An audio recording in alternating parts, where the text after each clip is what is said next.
Почитување. Измина една година откако Социјалдемократскиот сојуз го презаде водењето на општина Газибар.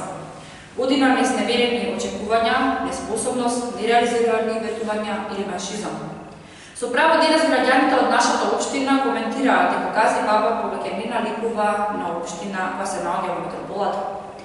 Ние денес сме општина на скандали за чмаеност, а локалната самоуправа се занимава со пропагандни активности, обидувајќи се за себе да креира лажна слика дека нешто работа исполнува.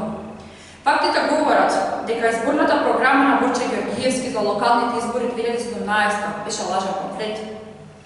Од тука, таа денес е пример како се подценуваат и мамат граѓаните за нивниот глас. Георгиевски излажа дека ќе воведе гасификација во општината, како и изградба на фекална канализација во Трубарево, Јурумлери, Дризово, Гоце Делчев, Срешево, Булачани, Виничес, Вилковци, Раштак и Чентон. Мртво слово на хартија, нема ништо од ветеното. Градоначалникот на општината отиде дотаму со своите предизборни мамања, при што ветуваше поголем опфат за згрижување на децата и улеснување на животот на семејствата, советување со изградба на детски градинки во Керамидница, Синдилич и Стајковци, кои до денес воопшто и не се започнати. Списокот на ветени, а не реализирани проекти продолжува со најавената изградба на нов трговски центар во Мачаре, катна гаража во центар, спортско-рекреативен центар во Црешево, отворен базен во Хипојо. Жителите на урбаната заедница Автокоманда неа добија ветената поликлиника, која Георгиевски ја најави како подобрување на пристапот на здравствени услуги. Младите од оваа населба беа изневерени преку неисполнувањето на ветувањето за нова спортска сала. Водоснабдувањето за многу домаќинства од целата Раштак и Булачани се се уште незамислив проблем, бидејќи градоначалникот не го реализира јавно даденото ветување, дека ќе го реши проблемот во најпоскошен рок. Тоа беше едно од првите ветувања и фалби на Георгиевски. Нема никакви инвестиции во изградба на нови булевари, мостови и игралишта. Не се реализираат асфалтирање на улици, не се прават пешачки и велосипедски патеки. Секојдневното движење на граѓаните е крајно отежнато, а во некои делови од општината скоро и невозможно. Не се гради ниту најавениот мост кој требаше да ја поврза општина Газибар со општина Ајродром.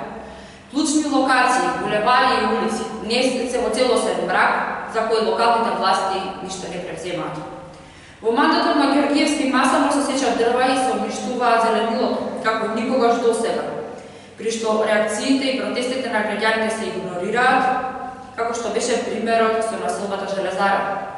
За сметка на тоа, загодувањето рива рекорди и го загрозува здравјето на луѓето.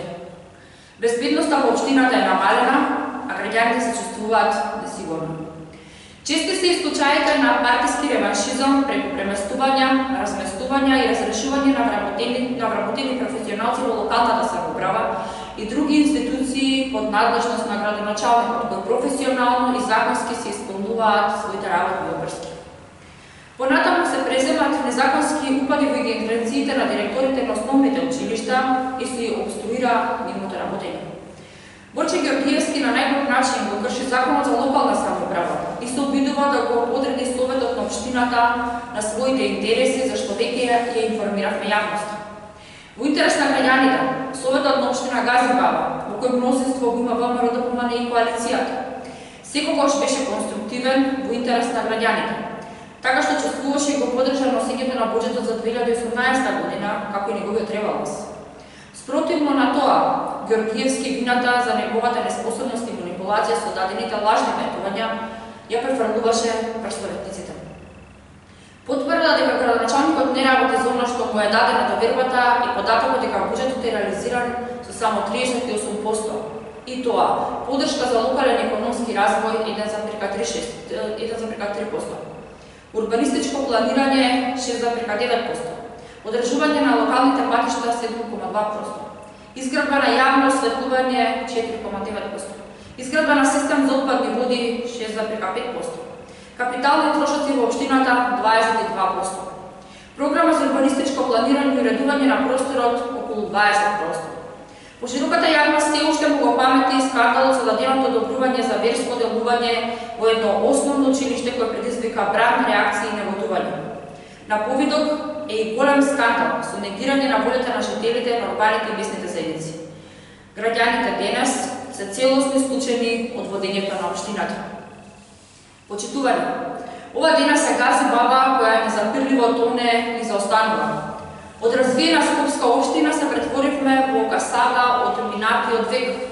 Стагнација, пропаѓање и уназадување, изневерени се младите, пензионерите, бизнисмените, спортските и земјоделците.